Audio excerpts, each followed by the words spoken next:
জীবন যাপন করেছে। আমিও তাদের মধ্যে একজন ছিলাম। আমি মুক্তিযুদ্ধে অংশগ্রহণ করেছি।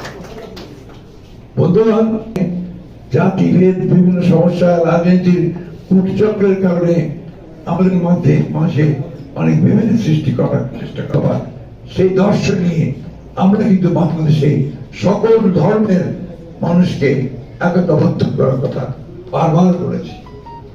আমাদের যে ফ্রন্টের যিনি চেয়ারম্যান বিজয় বাবু বলেছেন, আমরা বাংলাদেশে আমাদের যে বাংলাদেশি জাতীয়তাবাদের যে দর্শন, সেই দর্শনের মূল কথাই হচ্ছে যে আমরা সকল ধর্মের মানুষকে নিয়ে একসাথে বাংলাদেশকে সত্যিকার অর্থেই একটা অসাম্প্রদায়িক বাংলাদেশ হিসেবে আমরা গড়ে তুলতে চাই।